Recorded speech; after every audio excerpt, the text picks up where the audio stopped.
Tahukah Anda bagaimana turbin angin dibangun? Mari kita mulai dari dasar menara. Pertama, dasar melingkar dibentuk menggunakan beton. Setelah semen mengering, serangkaian pipa yang saling bersilangan dipasang dengan skrup. Di sekeliling pipa-pipa ini, batang penguat diletakkan untuk membentuk pelat melingkar yang lebih besar. Setelah ditutup dengan penutup, beton dituangkan ke dalamnya. Lubang-lubang sedalam beberapa meter dibor ke dalam pipa, dan material pipa yang berlebih dihaluskan. Kemudian, cakram logam berkekuatan tinggi dipasang di atas lubang-lubang tersebut. Selanjutnya, pompa bertekanan tinggi menyuntikkan material resin komposit ke dalam lubang-lubang ini, dan setelah penyuntikan, batang baja dimasukkan ke dalam setiap lubang. Sudut-sudut yang saling bersilangan dari batang-batang ini di bawah tanah menguncinya dengan kuat ke lapisan batuan. Celah-celah pada cakram logam diisi dengan bahan penyegel dan dikunci dengan skrup. Baut pada cakram tersebut diperuntukkan untuk pemasangan menara. Untuk turbin angin di atas 5 MW, pondasinya perlu lebih dalam dan lebih besar.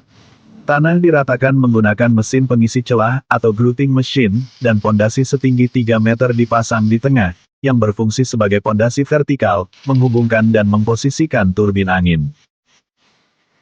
Batang penguat membentuk rangka, menciptakan pondasi kerucut untuk menara. Ini membutuhkan mesin pengisi celah yang lebih besar dan menghabiskan ribuan ton beton, dengan pekerjaan terus-menerus selama 24 jam hingga beton cukup mengeras dalam waktu 1 bulan.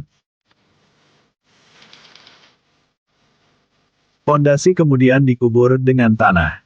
Di samping pondasi turbin, digali parit untuk meletakkan kabel yang mentransmisikan listrik.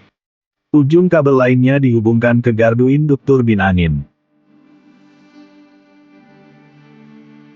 Gardu induk mengelola, mengubah, mentransmisikan, dan mendistribusikan listrik yang dihasilkan oleh beberapa turbin angin, yang pada akhirnya terhubung ke jaringan listrik nasional.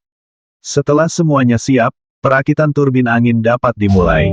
Bila-bila turbin, yang biasanya memiliki panjang lebih dari 40 meter, merupakan bagian yang paling sulit diangkut, membutuhkan truk yang dilengkapi alat khusus dan pengemudi yang berpengalaman. Menara diangkut dalam beberapa bagian dan dirakit di lokasi dengan 2 derek. Satu derek menggunakan kait khusus, dan derek lainnya menggunakan tali baja untuk mengangkat dan membalik kolom secara vertikal.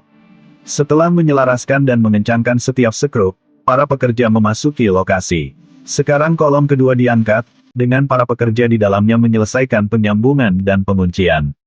Segmen ketiga, yang diangkat hingga ketinggian 50 meter, membutuhkan pengemudi untuk menggunakan walkie-talkie untuk penyelarasan yang presisi. Setelah bagian ini terpasang, menara pun selesai. Selanjutnya adalah nasel yang beratnya lebih dari 20 ton. Nasel diangkat dengan tali untuk mencegah goyangan. Nasel adalah jantung turbin angin, termasuk gearbox, generator, dan sistem kontrol. Setelah mengamankan nasel, hub dipasang. Ini adalah pemasangan hub terlebih dahulu. Balikkan hub ke posisi vertikal, meskipun komponen yang berputar memiliki sudut pemasangan tetap dan diamankan setelah sudutnya sejajar sempurna. Terakhir, bilah-bilah dipasang.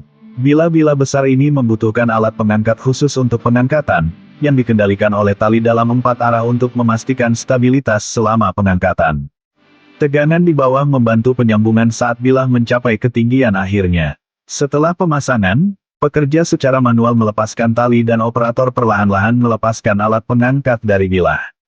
Setelah bilah terakhir terpasang, bagian angin dari turbin pun selesai.